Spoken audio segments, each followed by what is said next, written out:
sharing my screen. Give me one moment.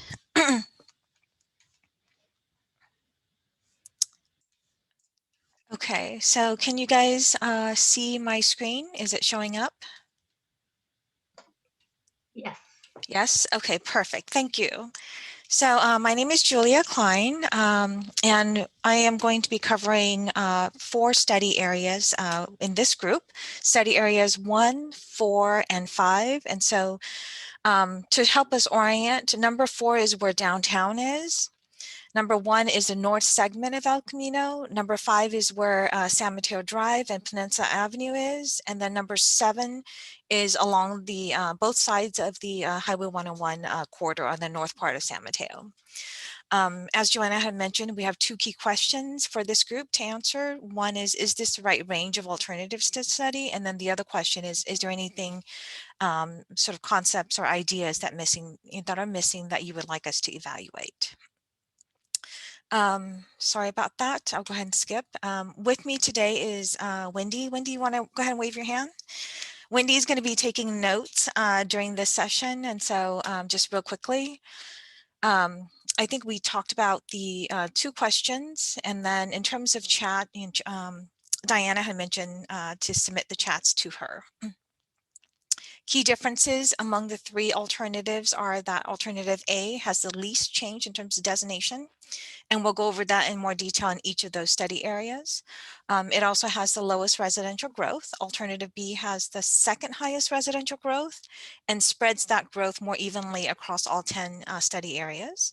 Alternative C has the highest residential growth and concentrates that growth, the tallest heights and the densities near transit areas.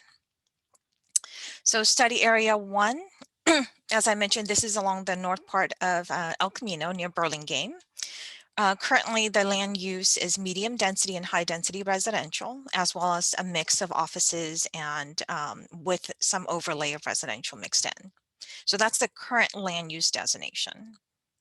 What we're looking at in terms of the 3 alternatives are alternative A, it's still going to be mostly that medium density residential. And so that's that orange color here. And you'll see that that's predominantly the same color across B and C. The areas that you'll note that are a little bit different are in this part, which is Tilton and El Camino. There's light blue designation, and that's the introduction of a medium mixed use. So that's at El Camino and Tilton. And then in alternative B, you'll note that at El Camino and Poplar, there's a red designation color, and that's for neighborhood commercial. And then in alternative C, again at Tilton and El Camino, there's that darker blue color, and so that's for mixed use high. So those are the key areas of differences. Does anybody have any questions or comments? I have a couple of, one question in particular. Is there a way to enlarge this a little bit? Sure. I can try to zoom in. So it gets a little bit grainy when I zoom in a little bit. Are you able to read? No? Okay. The other question that I have is, what's the street at the southern end of this study area? This part right here. So I'm sorry. So you have 2nd Avenue right here. And so this is the hospital or the Mills Peninsula area that people are familiar with down here. And Tilton Avenue is here. And so you have the St. Matthew's Church off of Baldwin. We're trying to think of landmarks that might help orient people, right? So you've got the Tilton Avenue is where like the Congregational Church is located. And so that's along here. And so we're just along Tilton Avenue here. And so this is where the church is. St. Matt's Episcopal is right here in this light green. I don't know if you can see it, where my cursor is. So at that corner, this is that very end street is where St. Matt's, the Episcopal church is. We can't really see light green colors. All we can really see is the Oh, I colors see. Okay. in Yeah, the study area. I So think the street is Baldwin Avenue. It is, yeah. Yeah. So the street at the southern end of the study area is Baldwin Avenue.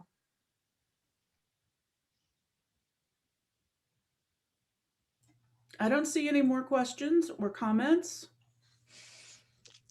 So let me go ahead and go across the, this is study area alternative A. Let me go ahead and go across the screen so you guys can see. This is alternative B of that same area. And again, as I was saying, the key difference is really this red area in the middle. And that's for neighborhood commercial. And then alternative C, the key difference is this darker blue color for mixed use high. So if there's no questions or comments, then we can go to the next study area. So is the just one quick question. Sure. So you shared what those two colors meant. What does the orange color mean? The orange color is for residential medium. And in terms of the place type menu that Joanna had shown earlier, residential medium represents 4 to 7 story buildings, including condominiums and apartments, and it could range in density from 40 units to 99 units per acre. I want to let people know that if you scroll up in chat, I put the place types menus and the circulation alternatives and the online survey in the chat so that if you want to go back and look at some of those place types, you can click on that link and go directly to it. Other than that, I don't see any other questions. Okay, let's go ahead and go down to the next study area. Thank you. So is everybody able to see this? I can zoom in if it needed, if somebody's interested in doing that. But for now, let's go ahead and just do a high level overview. Alternative A, which is the first map that you're seeing, this is for the downtown area. You'll see that most of this designation is for mixed use medium. And so this is the lighter blue. There's a few areas across the street from the Mills, the former Mills Medical Center area. It's currently Sutter. So that's the darker blue designation, and that's representative of a mixed use high designation. And so in alternative A, you see fewer properties that are that mixed use high designation. In alternative B, you see a little bit more of that darker blue. And it's primarily focused along 4th and 5th Avenue, between those blocks between 4th and 5th Avenue, and then the medical center area. So those are the darker blue. There's a little bit of a stretch that's on the other side of the railroad tracks along Claremont. But primarily you'll note that it is still mostly in the middle is this lighter blue medium mixed use designation. And what you'll notice is that there's an area that's a boundary that's in the middle of downtown. That's a downtown historic district. And so that area is staying light blue across all 3 alternatives. Going down to alternative C, you'll see that there's more designation that is that darker blue color, which is the mixed use high.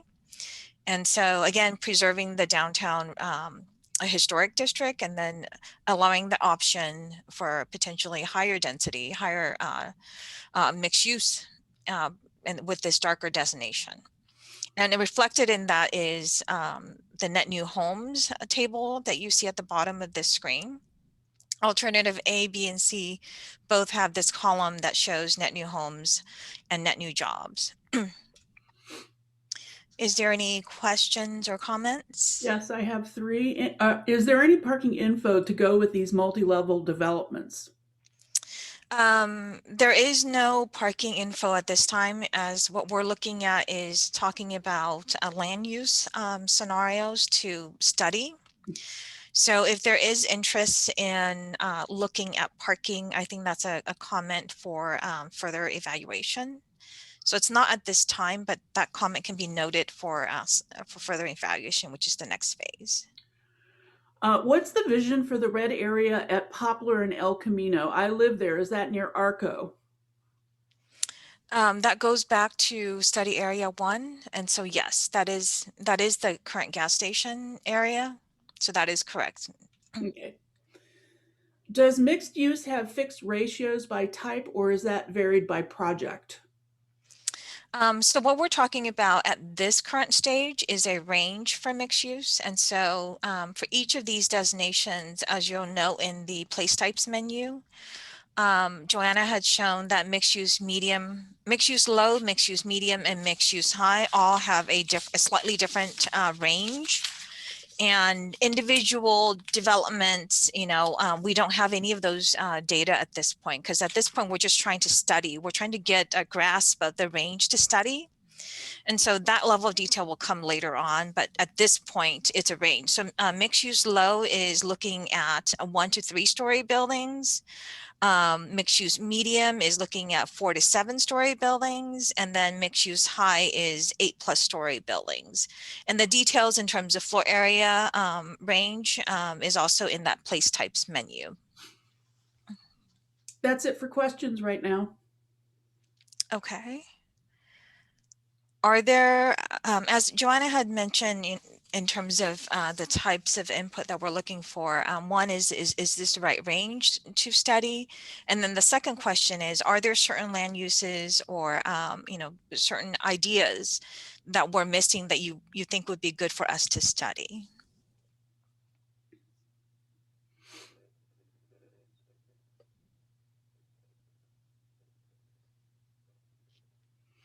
No? Nope. No? Okay. So why don't we go on to the next study area? Thank you, everybody. So study area 5, just a quick orientation for us. This is along San Mateo Drive and Plaza Avenue. The current land use designations are medium density, high density multifamily, as well as commercial and office uses. And so in terms of the alternatives, alternative A, you'll note that it's still mostly this orange color, and that's for residential medium. And the key difference is that in the middle here, you'll see that there's that purple color and red. The red is in along Poplar Avenue and San Mateo Drive. And so that's for neighborhood commercial. And that red color is also reflected up here in the Safeway area, and that's the Wood Lake Shopping Center. And so those are primarily the key differences, for our alternative A.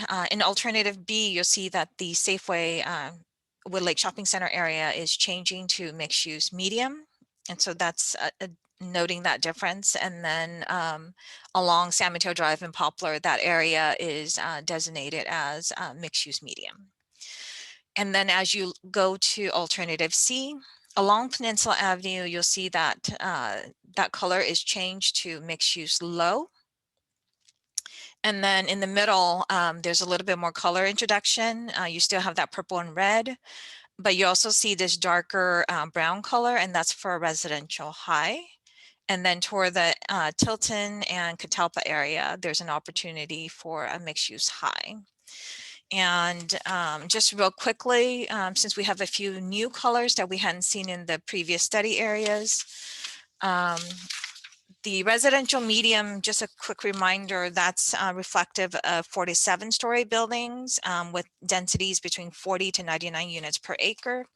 Residential high, which is that darker brown color, is 8+ stories with higher densities. And so that's 100 to potentially 200 units per acre. And so that's the darker brown color. And then let's see. We had talked about the mixed use color differences, mixed use low, mixed use medium, mixed use high before. So are there any questions or comments about these 3 maps, or any ideas in terms of land uses that are not included that you would like us to study, or There's any other one question. concepts? There's one question that I can answer. The question is, how many homes are affordable? The issue of affordability would not be discussed in the general plan. That is something that comes about through the housing element, which is what Joanna mentioned as the parallel track. We'll have at the end of the presentations, when we all regroup again, Joanna will share some information about that particular work, and you can find out more about that in another session, but not today. Other than that, I don't have any questions or comments. Are there any? Now I have Oh, one. great. Will the general plan process change current zoning when necessary to accommodate construction, especially multifamily housing in the study zones? That is a part of the process, but it comes later. So initially we need to evaluate and see if these land uses, and this is, I think, one of the questions that came up for Joanna. We need to first study these land uses, and then depending on what the preferred alternative is that comes out of this process, right? So we go through this process, we do all the technical evaluations, share that information with the community. Then we come back, and as a community, we get input on what ideas from these different maps, these different land use scenarios might be, and come up with a preferred alternative. And so once we have that, then we can decide and see what zoning might need to change. And so we don't have that information at this stage. That's for later in the process. But thank you for that comment. Someone asked, what about open space? That is an idea if you have a suggestion for open space. As indicated in some of these some of these maps, there is that color, these green range of colors for open space. If this is something that you have a comment, a suggestion for us to study, this is your opportunity to do that. Next question, how long will it take before our plan is enforced? So as Joanna had mentioned, this general plan process is a multi-year effort. We're looking hopefully to have this multi-year community input process, and then at the end have a general plan document that can go before the city council for approval. Hopefully by the end of 2023 or beginning of 2024. There's that timeline that Joanna has shown at the beginning of the presentation. Okay. Just one note that if we have a lot of people that have great questions, but I also want to make sure that I get individuals who haven't spoken out. So if I skip over a question of yours because maybe you've asked a number of questions, I'm not ignoring you. It's in part of the record, and if we have time, I'll get back to them. But I just want to make sure people know that I'm not ignoring any messages, and I've got a record of everything. Somebody asked, are infrastructure needs identified with each plan, i.e. traffic impact and public transportation, et cetera? That is something that will be part of the technical studies. And so we don't have that data, that information right now, but it is part of the work that needs to happen with the technical studies. So I think we have maybe a couple of minutes left. Should we go ahead? We just got an announcement that we have until 51 after the hour. So we have another 8 minutes or so. Okay, and so we do have one more study area. I just want to make sure we have time for that one as well. We will. Let me just tell you that there's a comment here. Please study open space and parks in our city for each increased density development. Okay, thank you for that comment. And I received one comment too. It says, I would like to see low density from alternative C put into alternative A for residential. Also, there are 7 gas stations which bring more greenhouse gas impacts. We would like to see residential in those areas of 3rd and 4th El Dorado and Delaware. Thank you. Thank you for comments. Make sure that you give them to me. Wendy's great, but they should come to me because I'm in charge of keeping that record. So do you want to go on to the next one? Yes. Okay. So let's go ahead and go to study area 7. This is, again, as I mentioned earlier, this is El Camino. I'm sorry, not El Camino, Highway 101. And we're looking at the 2 sides on both sides of Highway 101 and also the Shoreview Shopping Center area here.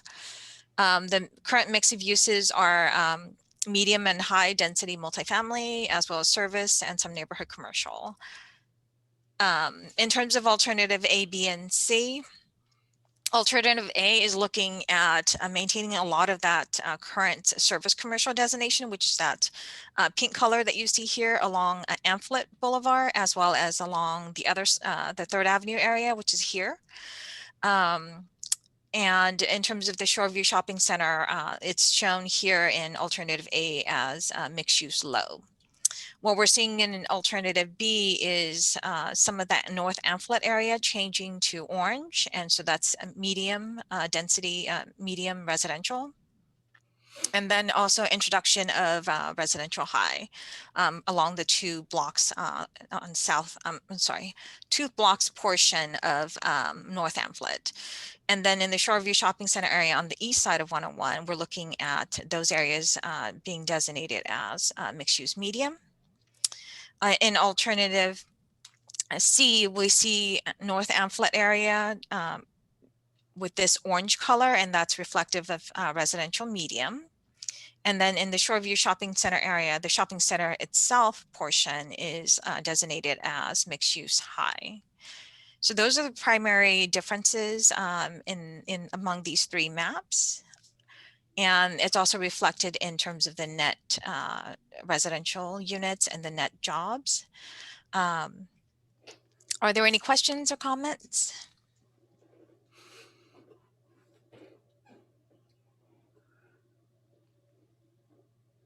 Are there any maps people would like me to zoom in on? One thing that was a question that came. Oh, Diana, you're muted for some reason. Oh, Hello, can you hear me now? still can't hear you for some reason. Actually, I hear Diana. Diana, did you want to maybe read your question and I can repeat it? Sure. Why is the DMV shown as green? So the question is, why is the DMV shown as green? I don't think Julia can hear us. You know what? Something happened with my settings. Okay. So it was me somehow. I don't know what happened. Sorry about that, everybody.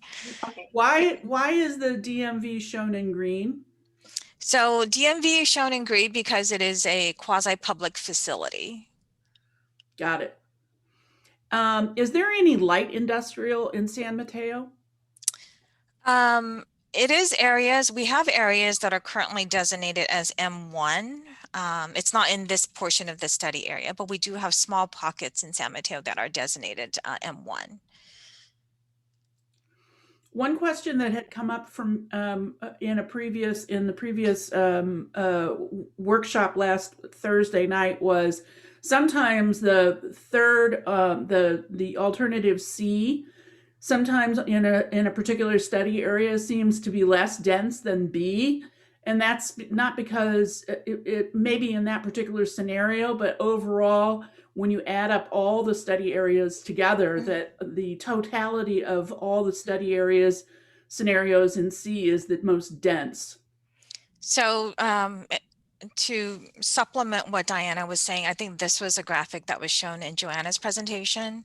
When you combine all of the different study areas in alternative A, you'll note that the net new housing and net new jobs is different across all the scenarios, all the different alternatives. And there is a difference for that. I think alternative C is focusing on net new homes, which is around 21,000.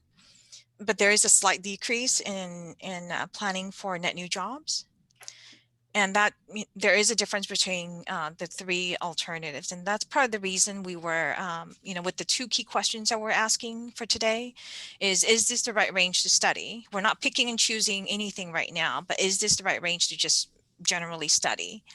And so the range of, net new jobs and then the range of net new homes are spread across all these different study areas.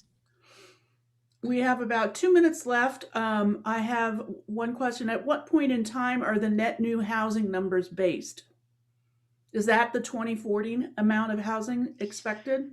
So we are planning for 2040, which is a 20-year period. And so, yes, the net new housing and net new jobs is planning for that period.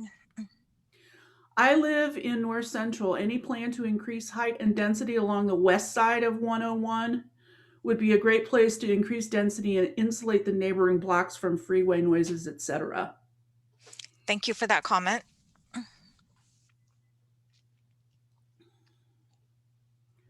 We have 1 minute left.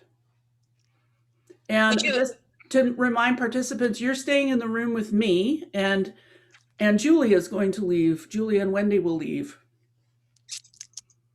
Do we have time to do a recap of the comments that we've received? Or yes, you can definitely try. because we didn't. You can definitely try. Wendy, are you going to share? Sure. Let me see how I can share my screen. Are you doing it in notes or in the? I'm doing it in notes. Okay, so let me stop sharing. Okay.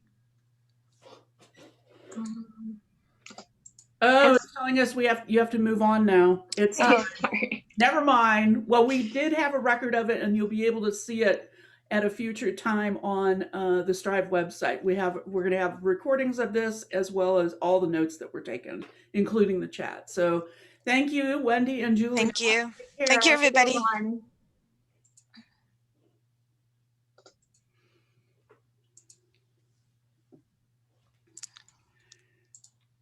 Now I need to. Who is our next group of people? Do we know? I'm not sure I know who. Oh, it's Brian Alexander.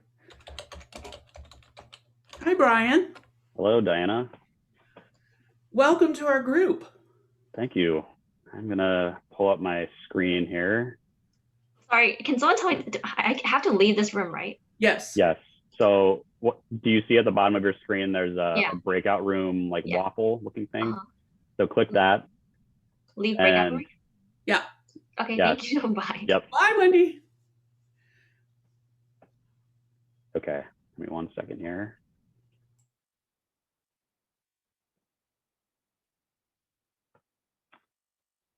Okay. Can everybody see my screen here? Great. Okay. Seeing some nods. So the areas that I have been assigned to facilitate are study area 1. So 2 portions of study area 1. One is between the downtown area and roughly 92. And the other portion is just south of the Hillsdale Mall down to about 40th Avenue down here. We're also going to be talking about study area 3, which is our largest study area, includes the portion of El Camino Real that's between those 2 areas of study area 1, and also the area immediately surrounding Hayward Park and the Hillsdale Caltrain stations, and including Bay Meadows and the event center. And then study area 8 over here, which is the 92-101 interchange and the sort of the area immediately surrounding it. So most of the comments that I've been getting either from Thursday night's feedback or from the session we just had have focused around 3 and 8. So I'm going to start with, give me 1 second here. I'm going to start with 8 and then move to 3. But if you have a particular study area you'd like to talk about, I encourage you to drop that into the chat, and then we'll make sure that we have enough time to really get into your comments. So study area 8 is, as I mentioned, this 101-92 interchange area.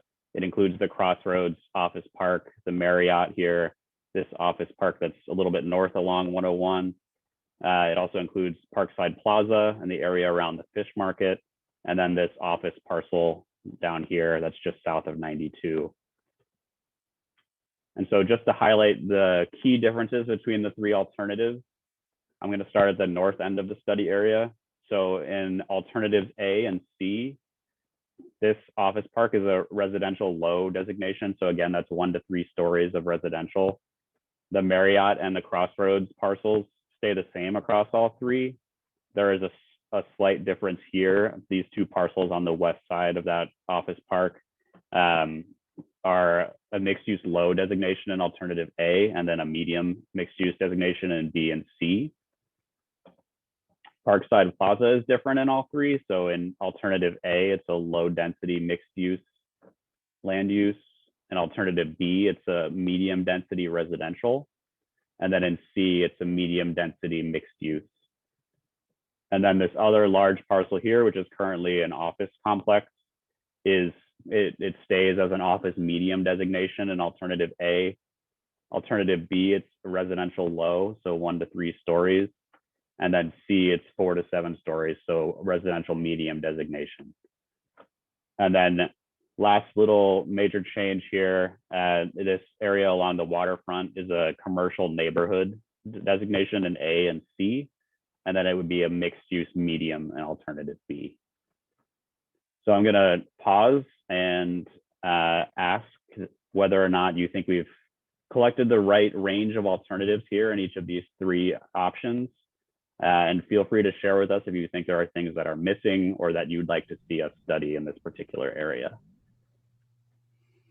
I have a question. How is an 8-story building possible with Measure Y?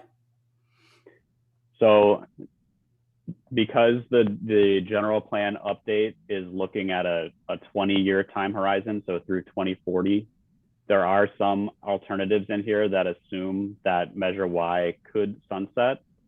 So we were asked to study a wide range of possible alternatives. So because this time horizon is longer than the time horizon of Measure Y, you might have some options that are higher, like 8+ stories here in some of these designations.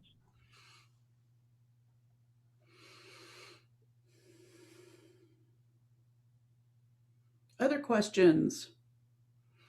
I'll also note quickly, you'll probably notice that B and C here are very similar in terms of the new residents and the new units being built. It's a matter of where within the study area they're being concentrated. So B has this residential medium up here and at Parkside Plaza, whereas the residential medium designation here in C is at this current office complex, and the Parkside Plaza is a mixed use medium. So there's roughly the same number of new residents here. It's just a matter of where they're going to be located. I have a comment. The mix of usage is good, but I favor those with higher total of housing in this area. Okay. The freeway interchange is already bad. Does this development deal with freeway development or improvement? So we will definitely be tackling that as part of the circulation element discussion. If you have a particular comment about a circulation challenge in this study area, though, we're happy to take that comment and add it to our list as well.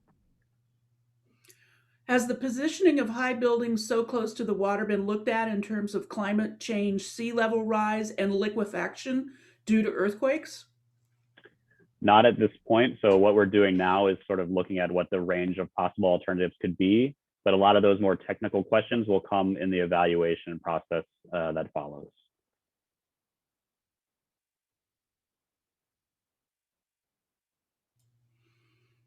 That's it for now. Do you want to move on to the next one? We can always come back if need be.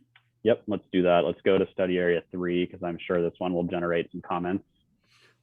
So as I mentioned, study area 3 is our largest study area in San Mateo, and it runs from about 16th Avenue at the north end up here down to the southern end of the Hillsdale Shopping Center. It includes the areas around the Hillsdale Caltrain station and the Hayward Park stations. And it also includes Bay Meadows, the event center, and some of these either newly constructed or newly approved developments up here. You'll probably notice as I go through all 3 of these alternatives that many of the parcels to the east of the Caltrain line, which I'm showing with my cursor right now, largely stay the same in all 3. And that's because many of these parcels are either governed by an existing specific plan, like in Bay Meadows, or have recently had approved developments that have been constructed or are going to be constructed. So those are all incorporated into all 3 of these alternatives. So I'm just going to hit the high points in terms of the differences between the 3, and then we'll pause for questions and comments. So in alternative A, you'll notice that the Burrell Square Shopping Center is a mixed-use medium designation, and it does have one of these privately owned public space designations here as well. The 25th Avenue corridor here to the west of El Camino is a mixed-use low designation in alternative A. And then you'll notice that the Hillsdale Mall and its surrounding area is a combination of commercial, regional, and mixed-use medium down here.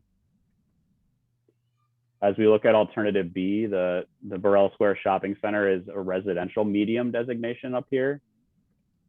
25th Avenue is now mixed use medium, so slightly more dense than an alternative A where it was mixed use low. And then Hillsdale Shopping Center is a mixture of commercial, regional, and mixed use medium, so the same as in alternative A. And then lastly with C, the Burrell Square Shopping Center here is a mixed use high designation. Again, still has this privately owned public space as it did in the other 2 alternatives. Once again, the 25th Avenue area is a mixed use medium. So again, 4 to 7 stories mixed use. And then Hillsdale Shopping Center now is a combination of high density mixed use and medium density mixed use. And so you'll also notice some other parcels have changed, but I wanted to be sure to highlight some of the larger ones and the main differences. And I will also put all three of them up next to each other so you can get a sense of how they compare.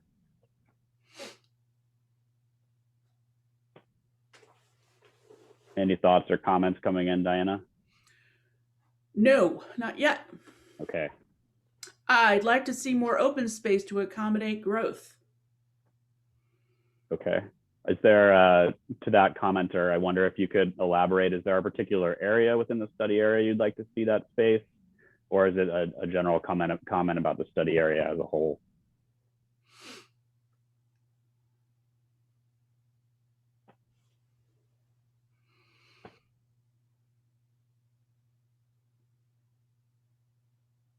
General, but it seems to locate open space in one spot only. Okay, I do want to point out there are a couple of others. So across all three alternatives, you'll see that the Concar project does have this privately owned public space designation. And then there's the one at Hillsdale. But point taken, if you'd like a sort of a variety of locations for where those open spaces are, they are in similar areas across all three alternatives. We're halfway through the breakout discussion. It's 11:02.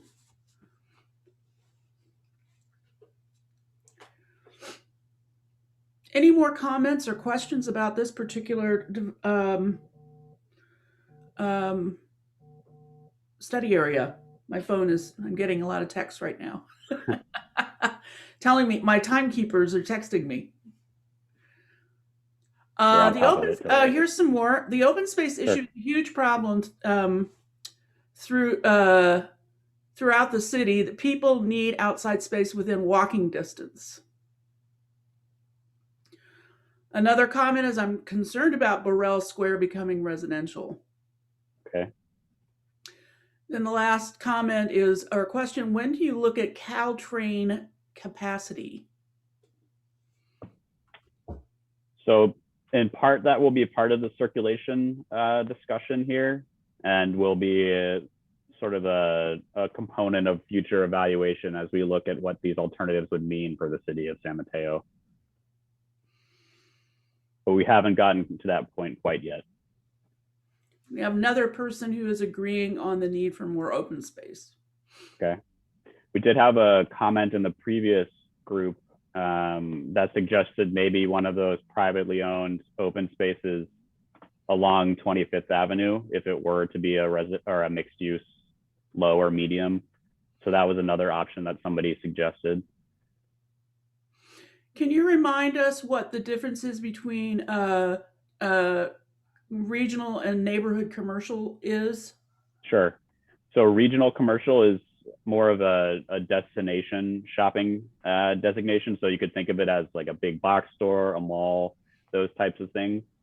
The commercial neighborhood designation is more like a small business, walking shops that are used by the individuals who live in the immediate vicinity where they could walk. So perhaps a restaurant, nail salon, those types of things that maybe wouldn't necessarily bring people in from outside of the area, but are valuable to the people who live in the immediate community. I would like to see the alternative C option for 25th Avenue and would like it to be the same for all options. Great access to transit. So in favor of the mixed use medium and C, and would like that to be the case for all three alternatives. That's what I believe is true. Okay.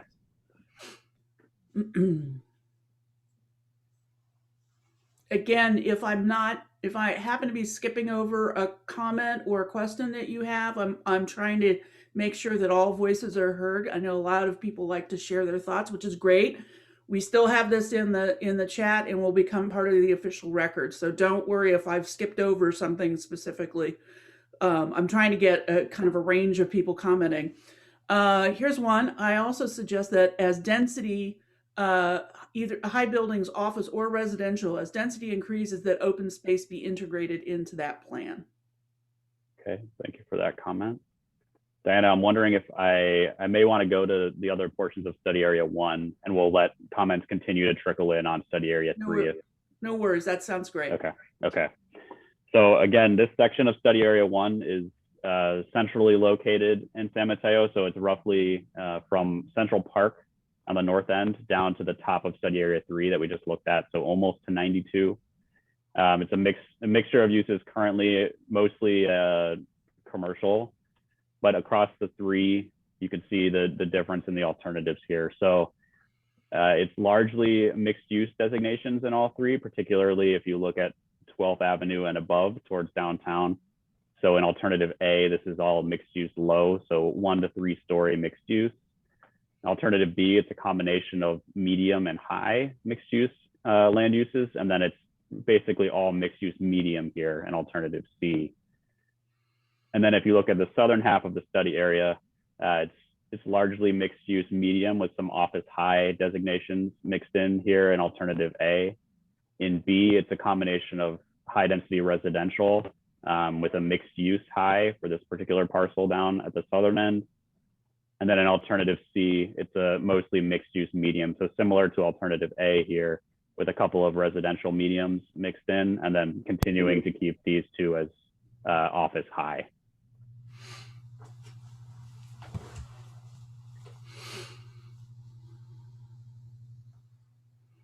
Any comments on this one, or things you think we are missing that you would like to see us evaluate or make sure that are captured in at least one of the alternatives?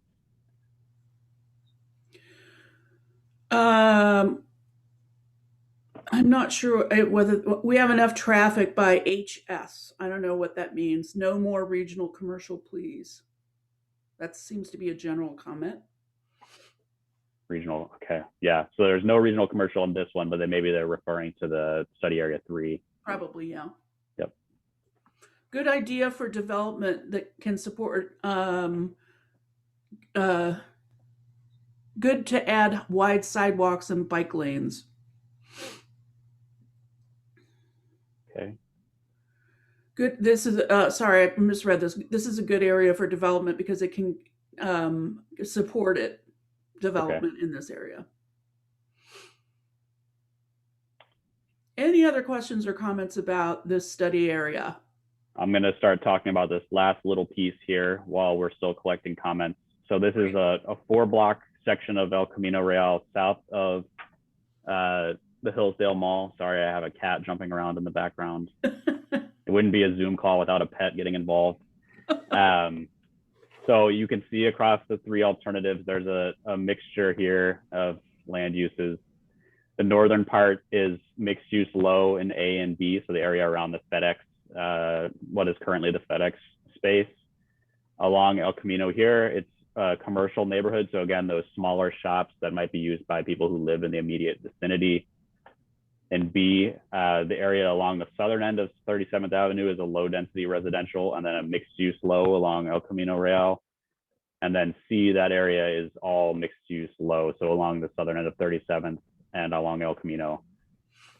And then to the right here, to the east of El Camino, between that and Pacific Boulevard, you have a service commercial, which is generally things like maybe self-storage or auto repair, those types of shops in alternative A. And then in B and C, it's once again a neighborhood commercial designation.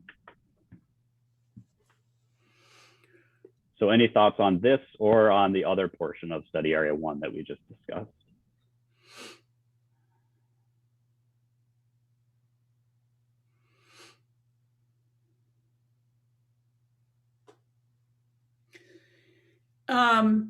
We have 5 minutes left. Do you want to try to do a recap? Or do people have a desire to go back to any of the study areas? Yeah, I'm happy to go back or put a different map up on the screen, maybe study area 3, because I know it's a lot to look at. Question, will you please show numbers / alternatives for HSM, which I believe is Hillsdale, right? Yes. Shopping mall, okay. So let me show them all next to each other. So A and B are the same. It's a combination, except for this little parcel here at the southern end. but it's a mixture of mixed use medium here and the regional commercial. And this area right now is where that Pinstripes is and the new movie theater. In C, it's a combination of mixed use medium and mixed use high. So largely the same in alternative A and B, and then C is more dense here along the northern and southern portion of the mall. Specifically, do you have one that shows numbers related to this in each scenario, the number of new units and so forth? Yes, for alternative or for study area 3. Yes. Okay, so I don't have them all on one slide, but I'll show each of the slides in succession here. So alternative A, we have about 4,000 new homes and about 13,000 new population and about 2,000 new jobs. In alternative B, it's about 5,100, almost 5,200 new homes, about 13,000 new people, and about 24 to 2,500 new jobs. And then C is the most dense, 7,200 new units or new homes, about 21,000 new population, and 3,200 new jobs. So it sort of mirrors the aggregate for the city as a whole. It gets more dense as you go from A to B to C for this particular study area. Thank you. We have a question that's pertinent to the circulation, which I believe is next in our room. What about traffic on El Camino and disallowing left turns during rush hour? Great comment, and be sure and share that when they get the circulation folks come on. I'll try to remember it as well. Okay, we have 2 minutes left. Do you want to do a quick recap, Sandy?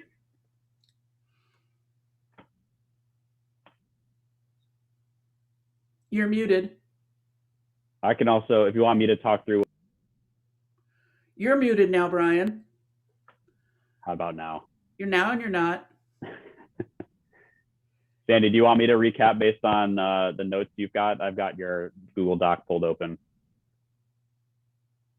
She's having issues. Unmuting herself. Okay. So a couple of things. I think we heard loud and clear. There was lots of comments around more open space in study area 3, whether that's publicly owned open space or incorporated into the development itself. We heard some concern about residential at Burrell. And then a comment about as density increases, perhaps we should be asking for developers to include more of that privately owned public open space. Some comments about El Camino and including wider sidewalks. We heard that from folks. And then some questions about freeway improvements for study area 8 and whether those are assumed for our study area. And that will be covered during the circulation element, and make sure to bring that up during your next breakout session. Great. And it's time to move to your next session. So goodbye, Brian and Sandy. It was great to see you. Thank you for coming. Thank you, Diana. Thanks, everyone. Thank you. Next, we have, I believe, circulation. I'm supposed to have come up with some sort of jokes to tell in between while people are moving around, but it's too early and I haven't had enough coffee yet, so I won't be joking. And here comes Matthew and Carrie to come talk about circulation. Welcome. Welcome. Joanna will be joining us too. Oh, there she is. All right.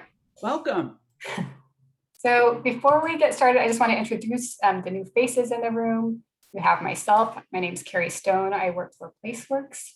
And Joanna Jansen, who you guys should all know, she's the principal in charge of the project on the consultant side. And we have Matthew, who's a new engineer with the city, and he'll be taking notes today and capturing all your comments and questions.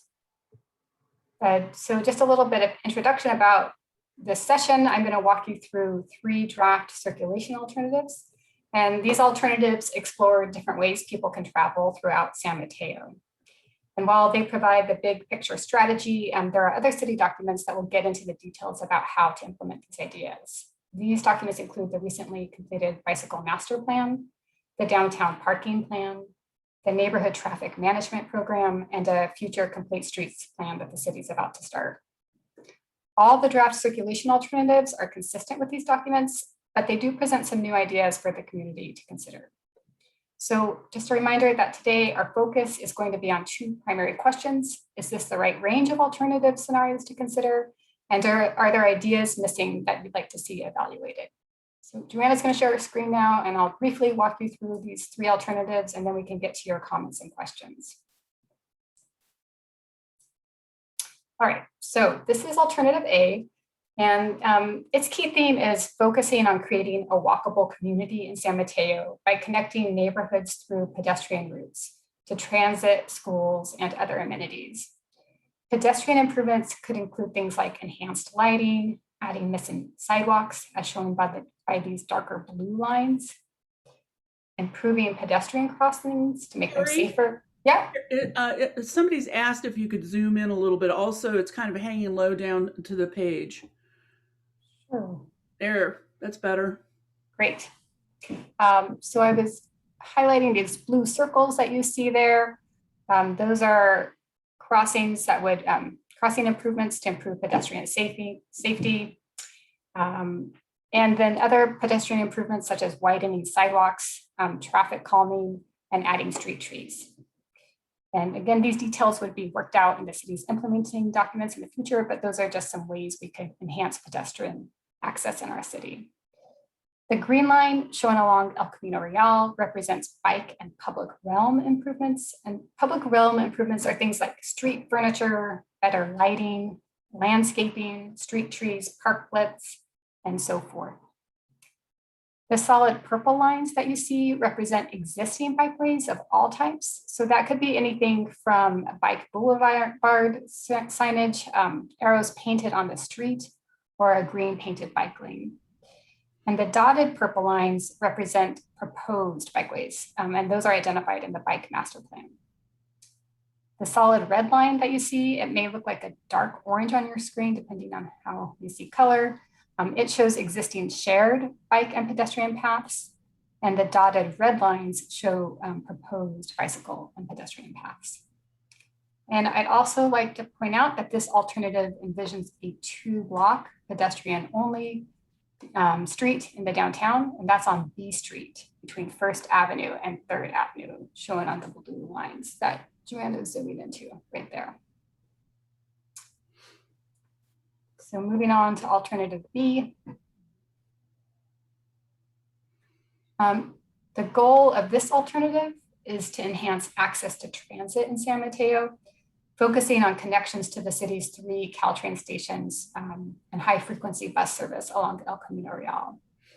It envisions adding new shuttle connections between Caltrain and El Camino Real and study areas 3, 6, and 10 to improve the city's east-west connections, as shown by these yellow lines. I see yellow lines, it may look gold or orangey on your screen. This alternative also explores potential bus rapid transit improvements along El Camino Real.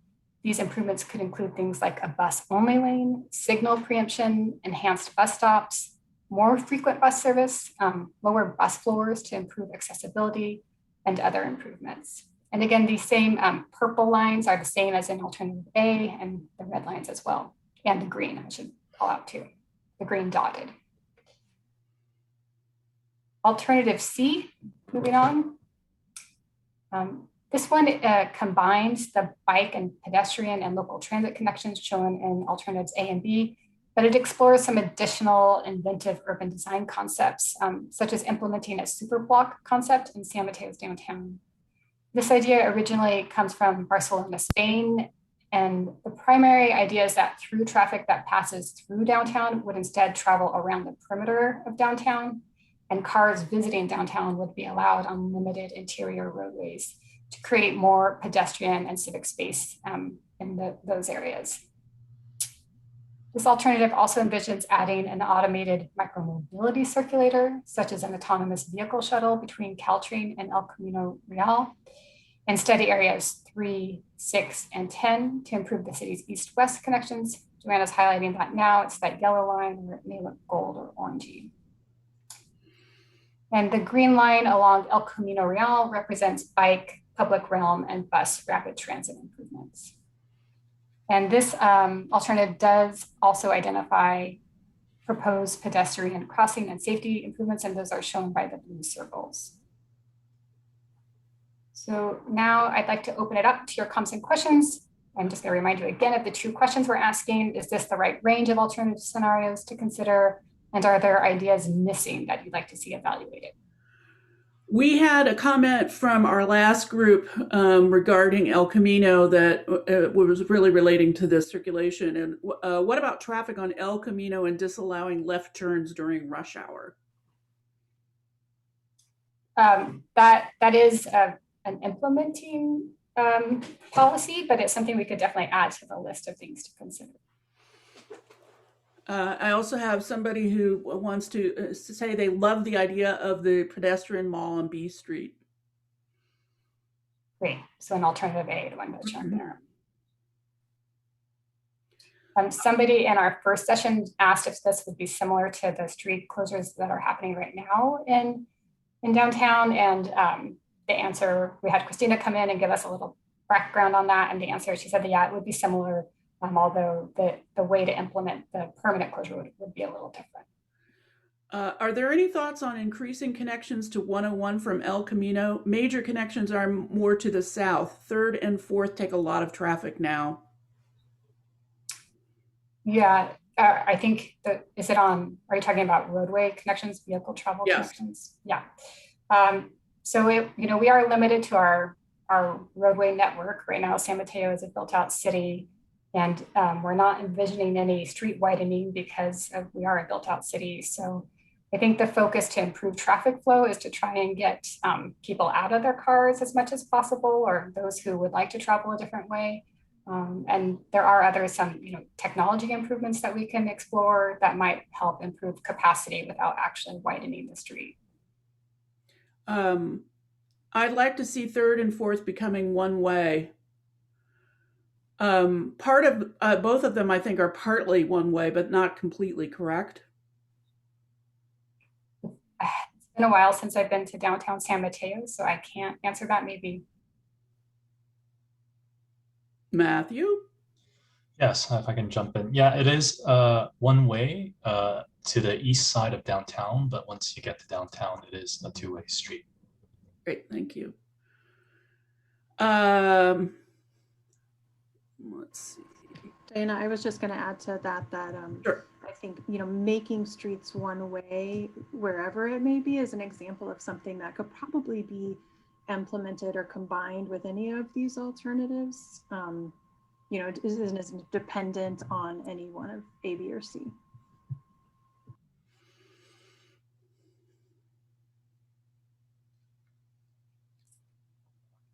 Other questions and comments? Just a reminder, I may not get to every one of yours. If you've got a lot on your mind, that's great. We do have it in the recording of the chat, so never fear, your comments are being recorded. I believe this was a connection from thoughts on increasing connections to 101 from El Camino. I believe this was regional transit. One person said regional transit was my point. I'm not sure. I can't really tell if that's the same person commenting. So alternatives B and C show the proposed transit connections. Because this is kind of micro transit conceptually, I think the routes they're not fixed. So we could look at different ways these routes could go, and we'd definitely like to hear if there are other streets that we should consider aside from this that you're seeing here on the screen. The commenter might want to elaborate. We're halfway through this breakout room. Next question, will the process look at which plan works best with the selected housing alternative? Joanna, do you want to speak to that? Sure, we will be doing transportation modeling of the different land use alternatives. So we're going to consider each one at a citywide scale and look at their performance in terms of the transportation system. And that will be part of the evaluation. So yeah, those 3 different housing ranges that I showed you in the presentation will be part of the evaluation.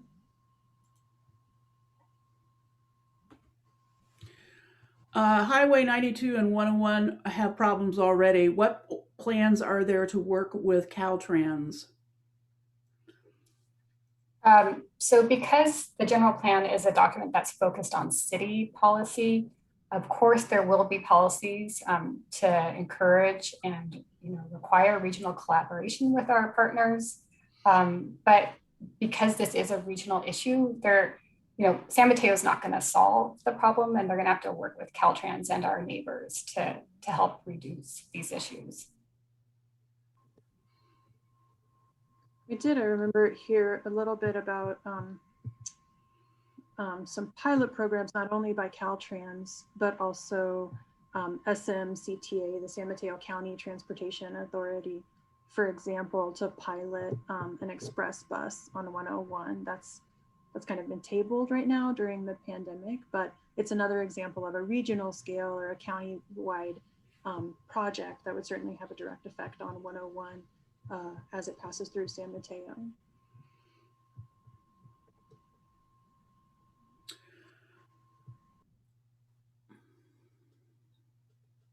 Follow-up question to the question about Caltrans. When would they begin working with Caltrans, after development or prior to? I'm not sure. Are you talking about in regards to build out? And yes. Okay. So. I think the city is always coordinating with Caltrans, and so that won't stop, and it'll just continue. Joanna, anything to add there? Well, that's what I would say. I don't know if Matthew has anything to add, but that's certainly my perception. I think there are individual project level analyses that are required to happen for individual development projects. But absolutely on an ongoing basis, coordination with Caltrain and not Caltrans, Caltrain, the county transportation authority that I mentioned a few minutes ago, adjoining cities. That's a very important part of the city's role that I know they're always doing. Does the environmental review have, this is my question, does the environmental review, is it required to be shared with like Caltrans and other public agencies for their review and discussion? Yes, absolutely. So those CEQA documents, environmental impact reports, are circulated to our partnering agencies. Does that mean also like surrounding cities? Yes. Okay. Great. Let's see. We have, according to my thing, we have another 10 minutes or so. I could be wrong, but it looks like we have about 10 minutes, 9 minutes. Any more comments or questions about any one of these 3 alternatives? Or other ideas that you, like they say, that you feel that are missed here, or opportunities? In the last session, Joanna asked this question, which I thought was a good one to maybe help spark some ideas or questions in your head, which is how do you travel around San Mateo right now, and how would you like to in the future? And are those ideas captured hopefully in one of these alternatives? Good questions.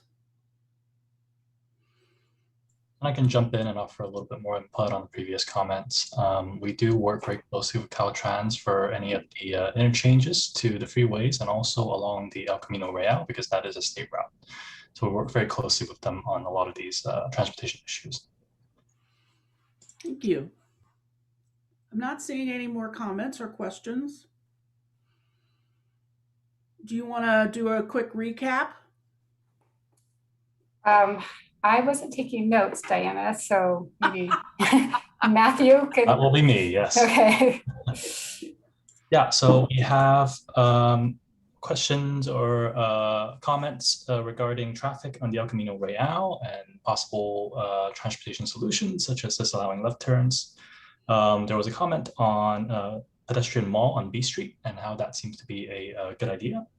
There are questions regarding connections between 101 from the ECR, that a lot of those connections right now are to the south, and that the north seem to be concentrated on 3rd and 4th Street. That comment does seem to be more geared towards transit than traffic, though, it seems like. So it might be an indication of alternative 2 and how that east-west route is to the south instead of to the north. There was comment on 3rd and 4th Street that we can consider that becoming a one-way street in the downtown area. There was a question regarding whether the plans will look at them to see if they work best with the housing alternatives that we will be also looking at.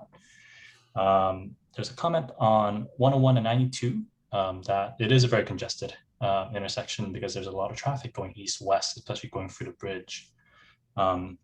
So the comment asks kind of what plans are there to work with Caltrans.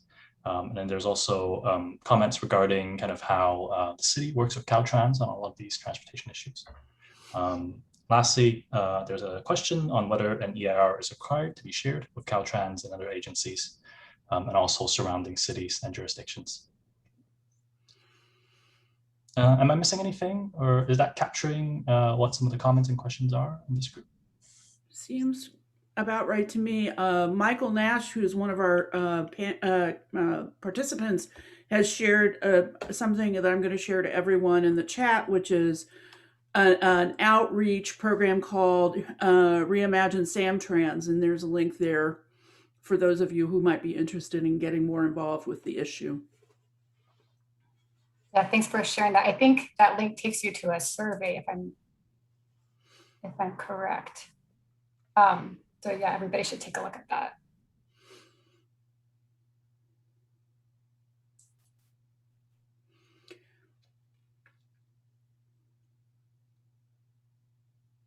Anything else? I think we might be grinding them down to a pulp. Or we were so clear in our presentation and answered all their ideas preemptively. There you go. Yeah. No, everybody is so patient. Oh, and we've got a suggestion for a monorail. That'd be fun. Great. And where do you envision that monorail? Yeah, where do you want that monorail to go? I don't know if he's this is Mr. Nash. The edge of the bay. That would be pretty. I do have a question about the things that are happening along the bay. I mean, I'm assuming that there is a lot of discussion about what to do with pedestrian and traffic and so forth along the bay because of sea level rise. That gets analyzed in the EIR too, right? Yeah, I think in both things, we are certainly going to be taking a look at potential climate change and adaptation issues in the evaluation and how these alternatives perform compared to what we anticipate some of the impacts to be. I think, there's a sense in which pedestrian or bike infrastructure may be among the easier infrastructure that we have to make resilient to climate change or to sea level rise when we consider different types of infrastructure like the wastewater treatment plant, for example, or new buildings. But yes, I think that'll be relevant to both the land use alternatives and to the circulation alternatives. Great, thank you. Any other questions from people that we haven't heard from? Especially?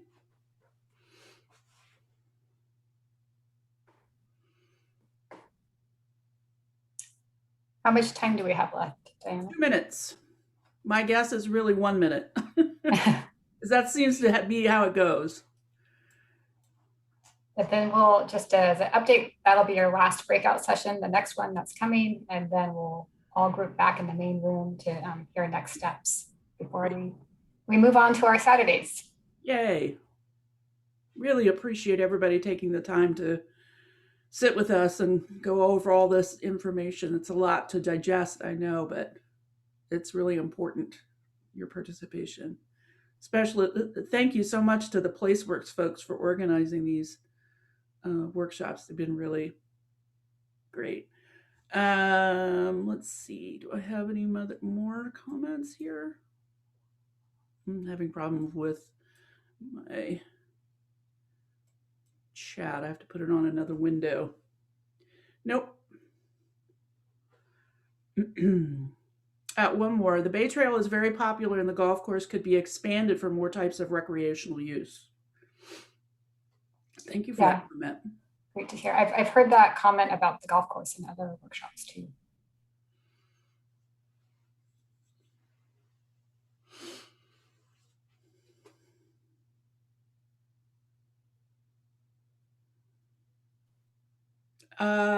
Can we get maps so we can drive around and see what you're talking about? Of course, yeah. So these maps are posted on Strive San Mateo right now. Joanna, do you have that link, Diana? Could you pop it in the chat? Yeah. But yeah, if you go to the, Diana's gonna send us a link, but also if you go to the Strive sanmateo.org website and then look at the workshops and pop-up events tab, yep. The materials for this meeting are all on the website. And if you got an email from Eventbrite with the Zoom link for this meeting, that also has links to these maps and to the land use alternatives map and to the online survey. And we just got the notice that it's time for you to skedaddle to your next and final round. So thank you so much. Yes, thank you. Matthew. Thank you guys. Bye, Carrie and Joanna. Thank you. Bye-bye.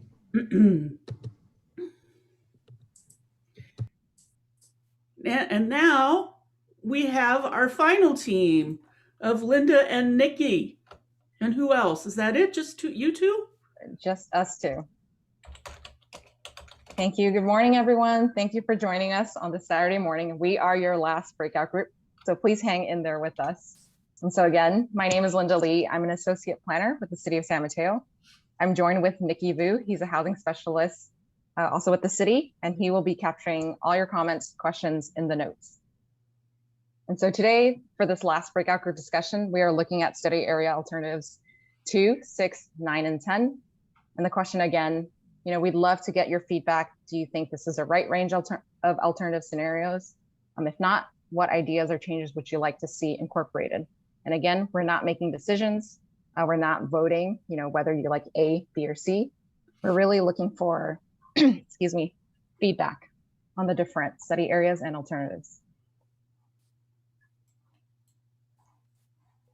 So with that, I'll go ahead and jump into the first study area. Study area 2 is the Bell Mateo Bowl and Molly Stone Shopping Center area. This is the current existing general plan land uses. Most of it is currently neighborhood commercial. So that's, excuse me, represented by the teal color and the bright red. And there are also high density multifamily uses allowed. That's also represented in the teal, the tan, and the brown colors. And lastly, we have this pink, which is service commercial. That's east of South El Camino Real. So the different alternatives being considered for study area 2, A, B, and C would look at bringing in low-rise residential uses along the Molly Stone and Bell Mateo Bowl Shopping Center. A would look at maintaining some of the neighborhood commercial uses in this red in the center of the study area. B would look at bringing in low-rise mixed use in the center of the study area, as well as east of El Camino Real. And lastly, we have C, maintaining neighborhood commercial in the center of the study area, having more low-rise residential use. And east of El Camino Real would be a medium mixed use. So, this would allow potential for a mixed use village. And so again, just to orient everyone, what does this mean in terms of homes, population, and jobs? Alternative B would actually project the most homes and population or similar population growth between B and C, whereas there is, changing the commercial neighborhood use to more residential would mean net loss of some jobs in the area. So if you have any comments, feel free to put them in the chat. And I'm not sure if Diana, are you allowing people to speak in your room? So far we haven't, no, but Okay. at the end, because it's gone really well. Everybody's been great and everybody's been participating. This is a general comment that I think would probably go with any of the scenarios, and in fact, all the study areas. So I'm putting it out there. I would like to see two-story townhouses incorporated into residential projects that are next to residential neighborhoods. This would buffer the impacts of higher density residential projects. Mm-hmm. That's number one. Secondly, question is, could you remind me what mixed use means? Yes. So mixed use, as the name says, it's a combination of different uses. So we're looking at, it could be potentially office, residential, and commercial combined. And some examples of mixed use projects in the city would be, Bay Meadows, where the Blue Bottle Coffee is. There's, apartments nearby, there are shopping opportunities, and there's also offices. So that's an example of a, low to medium mixed use. And the place site menu that we provided, as some of the workshop materials, that gives you also good examples, visual examples of what the different land use categories are. Great. Can you look at El Camino Real as a separate area, as this could support more density than areas further away from the boulevard? Yeah, so since we are the last study area, or the last group, you've probably seen all the different study areas that's concentrated along El Camino Real. And we are, we've heard in past breakout group discussions, a lot of people do like the idea of concentrating growth along El Camino Real. And just in the interest of keeping, we do break it down by study area. It's just easier, we think, for the public to digest. But if there's a comment about, thinking about the overall corridor, we can certainly do that. All options seem to show the elimination of Molly stones. Is that true? So what the general plan, it doesn't necessarily say that because it's been designated, low-rise residential, that the use will disappear. It's really just paving way, in the future, if the landowner or the developer thinks they want to maybe remove the market, that is their decision to make. And yeah, the general plan, it doesn't look at displacing any of the existing uses. Right, it's just creating the opportunity for different kinds of development in the future, if it should take place. But it doesn't say Molly Stone has to leave. No, exactly. Right. Can you explain how alternative B and C have the same population growth, but C has less net new homes? Yeah, so let's take a look. So in A, the reason why we're seeing the least residential growth, it's because neighborhood commercial is being preserved in the study area alternative. B, we're seeing the most, and that's primarily because on this portion east of El Camino Real, we have medium residential use, so that would allow for more residential units, and also the combination of mixed use that would allow opportunities also to bring in more residences. So I think the question specifically is, when you look at the tables at the bottom, alternative B has 310 net new homes and 810 people, but alternative C has 30 fewer homes but the same number of people. Is that because of changes in density, or what? That's a good question. I know. I'm wrapping my head around this right now. My wheels are turning. I know the answer to that. Yeah, I'm not sure I can answer this on the spot right now. Thank you for pointing that out. We'll look at that. Yes, thank you. Okay. So, next study area, shall we? Any more for this study area, and then we'll go on to the next one. Okay. Seeing none, go ahead. Okay, thank you, Diana.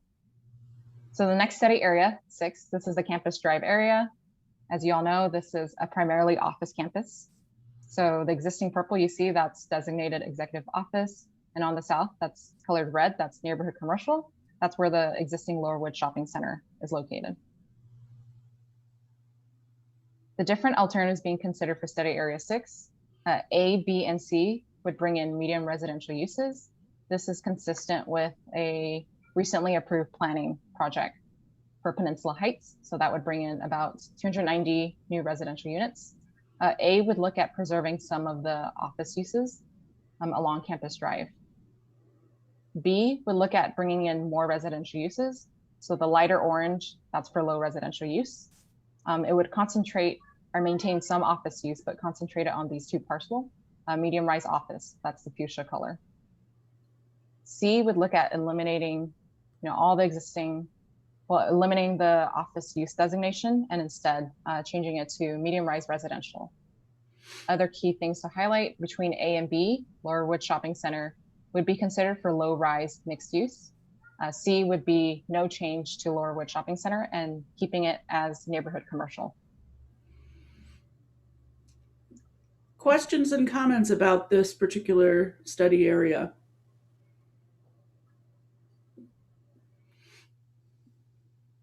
Yeah. Does anyone have comments or thoughts about Lowerwood Shopping Center? We've heard some feedback from other participants that they're particularly attached to it and they like having a neighborhood serving shopping center. So that was one feedback. We've also heard some preference of maybe increasing the density and really doing like a mixed use village in that area. One commenter has expressed a concern as to the impact on 92, and also expressed appreciation for the Laurelwood Shopping Center. Thank you for sharing that.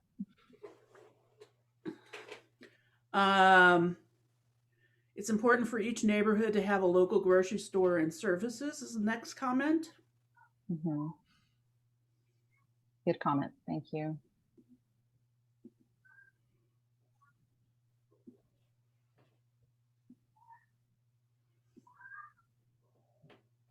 Yeah, other comments we've heard, there was one participant that shared, her family or her partner used to have a job, where the Peninsula Heights project is. And so they mentioned, it's good to consider keeping some jobs in the area. Was one feedback we got. We are at the halfway point in this breakout room. We're nearing the end. Yes, so let's move on to the last two study areas then. So study area 9, this is a Hillsdale Norfolk area. Primarily, it's a regional community commercial and neighborhood commercial designated area of the general plan. So to reorient everyone, this is the Kaiser Medical Office building right here. Across from that, we have Hillsdale Inn. And right here is a Marina Plaza Shopping Center. The different alternatives being considered for study area 9, A, B, and C would designate the Kaiser parcel as medium rise office. At the Hillsdale Inn, the change would be low rise residential. This would be consistent with a planning project for residential development here. And some of the key changes to note between A, B, and C, the changes focus on Marina Plaza Shopping Center. For A, we're considering community or regional commercial for A. B would look at combining it with medium rise mixed use. C would look at neighborhood commercial combined with regional commercial. If anyone has any thoughts, feedback about Marina Plaza Shopping Center, Hillsdale Inn, or even this area of the study area, feel free to chat them to Diana. I don't see any open space for residential needs. I think there is, though, a private space on B and C. Yes, correct. Plaza. Yeah, I do know it's hard to see, but this small green P, that stands for privately owned public open space. So with any private development, the city does encourage certain community benefits, and open space being one of them. To me, commercial makes the most sense near highway interchanges than residential. Thank you for that comment. other comments or questions? We're almost there, everyone. Yeah, and if you feel like, you're still digesting all this information, there is an online survey you can complete at a later time. And yeah, the main takeaway is to just provide you all the information you need on each study areas and alternatives. Shouldn't the city provide some open space, not just private? Yeah, so I think that's being discussed in the other study areas, downtown particularly. And I do want to mention, the study areas, they are, select areas of the city, but citywide, we do have an open space element as well. So yeah, parks and open space will be looked at further when we approach that part of the project timeline. Here's a question. Why change a thriving commercial space? So A, B, and C, so again, the general plan doesn't look at changing the existing use. It's really, thinking 20 years ahead, does it make sense to designate it as a regional commercial use or a neighborhood commercial use? Or could it be a mixed use, which would still maintain commercial? Again, like all of these scenarios that are being offered, all alternatives, they're planning for things. They're not actually removing anything until such time as somebody wants to actually develop it. Thank you, Diana. So we have 8 minutes, about 8 minutes, 7 minutes left. You want to go to the next one? Yes, let's do that. Okay, so final study area. This is number 10. This is the Bridgepoint Shopping Center. And so currently where the Bridgepoint Shopping Center and Home Depot is, colored brown, that represents regional community commercial with high density multifamily uses allowed. In the pink, that's regional community commercial, and that's where the Marriott Hotel Inn is located. And the purple is executive office uses. So the different alternatives being considered for study area 10, A, B, and C would look at bringing in medium rise residential uses along the northern top border of the study area.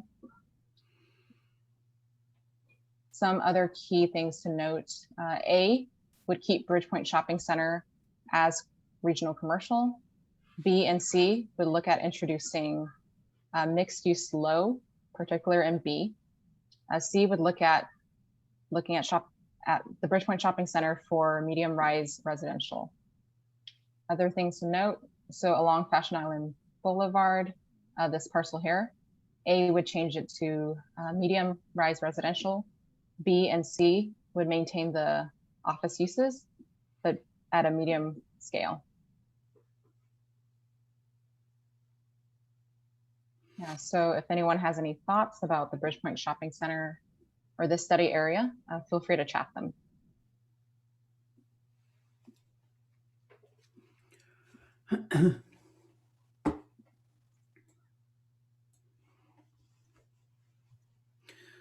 I remember on Thursday, I don't have any questions just yet, but I remember on Thursday somebody asked why keeping the sort of the Bridgepoint Shopping Center where the Target is, is that something that is ever going to be considered to put something else there? Or all three scenarios seem to have it remain there? Yeah, so if you can see A, B, and C, it does look at maintaining that existing regional commercial use. And we have heard, that Target is it's a popular shopping, store for a lot of the residents and also visitors that live nearby. Do you remember what some of the other shopping opportunities in the rest of it is? Ulta is there? Yeah, so in this light blue where the mixed use low designation is, that's where Ulta, Total Wines, so more of that northern half of the Bridgepoint Shopping Center. Cost Plus, World Market. Yes, thank you, Christina. Here's a comment. Shopping malls may not prosper as we shop online. Allowing housing instead would be welcome. Thank you for that comment. Good comment. We have about 5 minutes left. I want to think about wrapping this up shortly so that we can maybe have some recap from Nikki. The question is just come in that says, can alternative information also include change in office or commercial square footage? Yeah, I think, once we refine the study area, we'll be doing more technical analyses, and I think we could, provide projections on offices. Let me know if I'm wrong on that, Christina. I think that just a point of clarification is that the different levels of intensity would have different square footage amounts. We talked about FAR a little bit in the initial session. What is FAR? And it's a ratio of how much square footage can be on a site with respect to how much square footage is contained on the site. And so the higher intensity uses include higher FAR. So that does speak to square footage. Yeah, so an example would be, this eggplant purple you see, that's high-rise office. The fuchsia is medium rise office. So that's looking for 4 to 7 story tall office buildings. If Nikki, can you bring up your I can do that. Your comments? Okay, because I also have somebody asking, were there any comments from key findings from the Thursday group, if you recall any? I know it's only been 2 days ago, but I know. I don't think we're at the point where we're getting takeaways yet, because we're synthesizing all the information. And the workshop we had Thursday is a duplicate of this one. And these are both a duplicate of one we had before in person. And so we really need to put everything together before we start to see any emerging patterns on what we're hearing. Thank you. Thank you. So with that said, I'll move into the recap. And Nikki, let me know if I'm on the wrong page. I'm on page 13. 13 is right. Okay, thank you. And so just to recap, this is what we've heard from this breakout room for study area 2, Bell Mateo Molly Stone Shopping Center area. Oh, thank you, Nikki. So that's Nikki right there, capturing notes. And so what he circled is the service commercial, that's the pink, along El Camino Real. And comments we've heard, can that corridor specifically be considered or studied separately to provide, for the most high density developments. Other comments we've heard, concentrating 2-story townhomes and using that as a buffer between the low-rise residential neighborhoods to the high-rise projects. So that's for study area 2.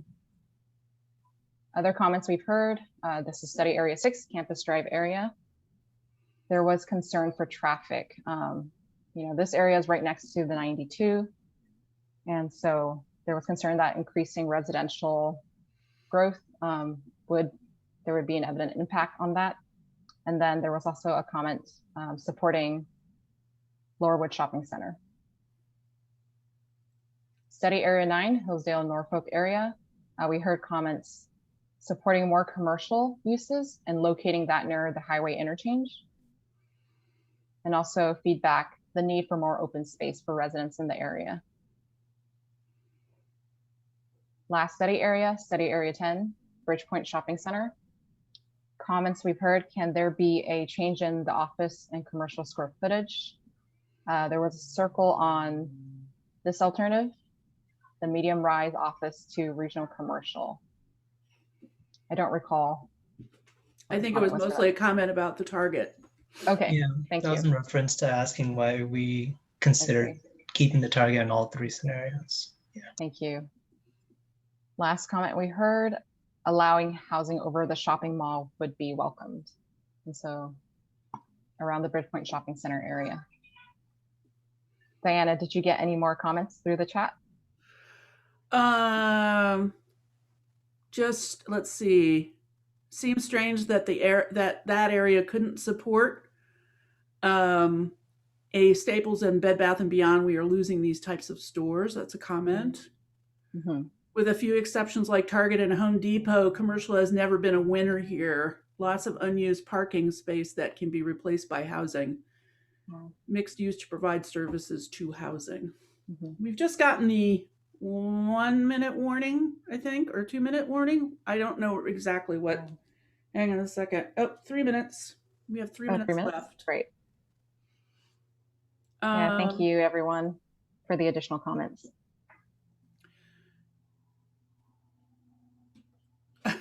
After the comments about keeping a skating rink, can you really close it? I'm assuming. For the bell. Huh? For Bell Mateo or? I don't know. But I don't care either way, but remember the fuss. Yeah. Thank you for that. Yeah. So before we wrap up, I just want to thank everyone for joining us this Saturday morning.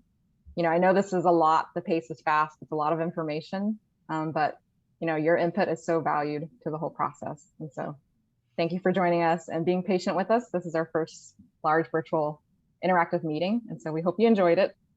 And yeah, I guess we'll be kicked out soon into the large breakout room.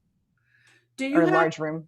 Do you have a sense of when things like comments and chats and so forth will be available for people to read? Or has that not been in the next week or two or something like that? Yeah, I would hope within the next week. I know that in past workshops, you know, we've been doing a lot of back-to-back workshops and it's been hard to like synthesize and you know, gather all the feedback to provide. But exactly. I would say, you know, we'll definitely send everyone an email once that is up. So oh, great. Okay. Yeah. That sounds terrific. Yep. Any other parting comments? I see a couple thank yous from people for this. Appreciate your participation very much. And yeah, and then we'll have a brief recap when we go back to the main room. And if a reminder that when you have you'll have an opportunity to see some links and some dates for other activities, including housing element related stuff, affordable housing related stuff. Those are all coming up shortly. So hang in there just a few more minutes and we'll be back together with all of your compadres. Thank you, everyone.